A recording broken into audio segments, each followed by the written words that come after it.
Untuk mendukung channel ini, silahkan klik tanda subscribe dan aktifkan lonceng notifikasinya.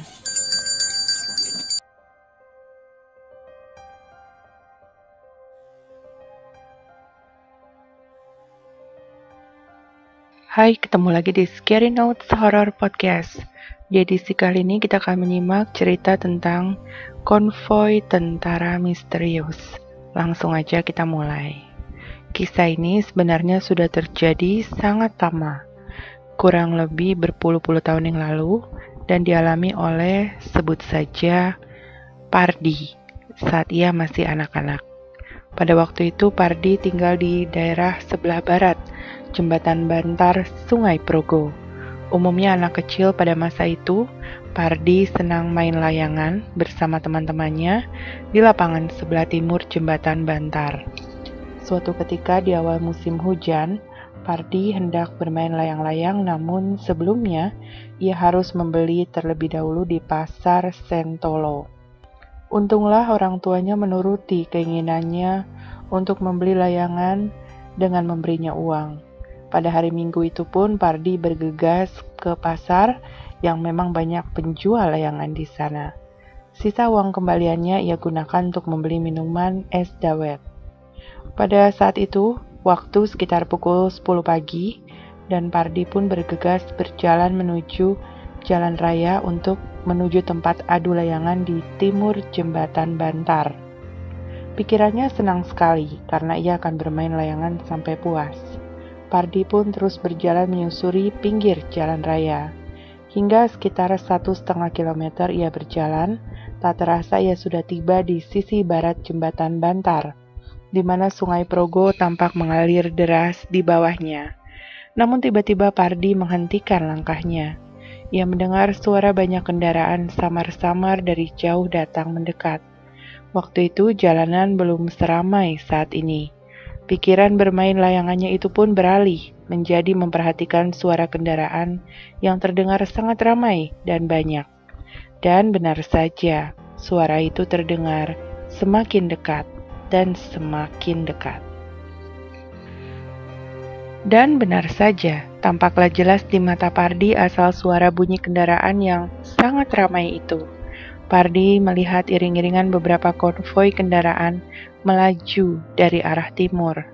Bagian paling depan adalah sepeda motor becak atau bentor bercat warna hijau yang mana penumpangnya membawa bendera berwarna merah.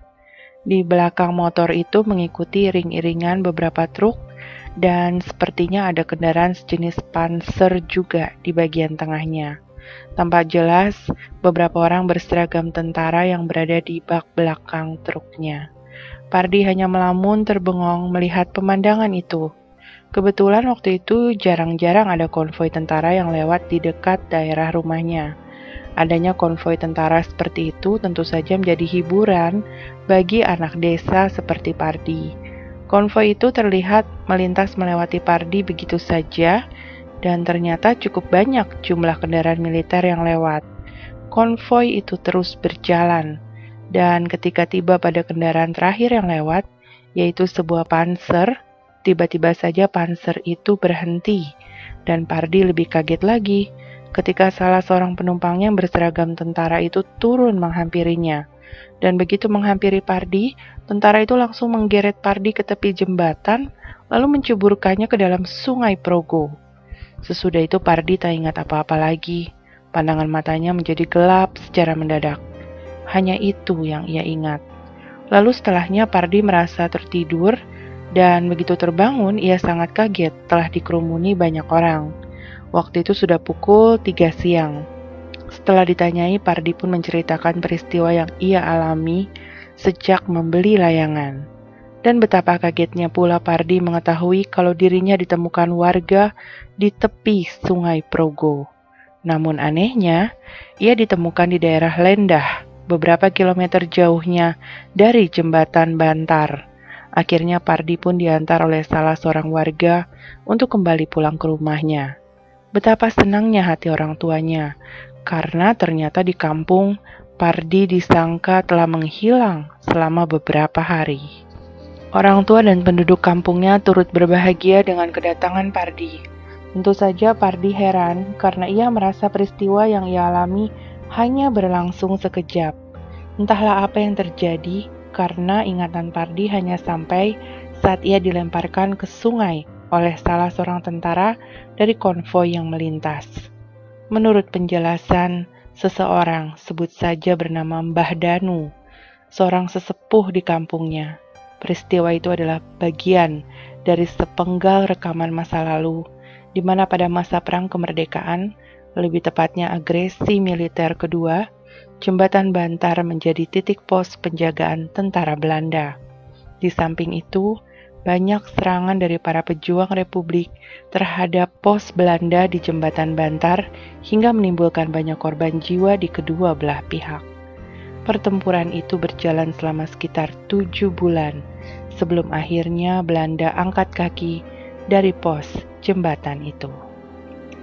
Cerita ini diambil dari cerita horor Jogja. Nah, saat ini kondisi Jembatan Bantar sudah terhitung sebagai jembatan yang sangat ramai karena merupakan jalan nasional. Kisah yang dialami Pardi saat itu ada di Jembatan Bantar yang lama yang sudah tidak difungsikan. Letaknya di sisi selatan Jembatan Baru yang sekarang difungsikan. Demikianlah cerita podcast horor kali ini.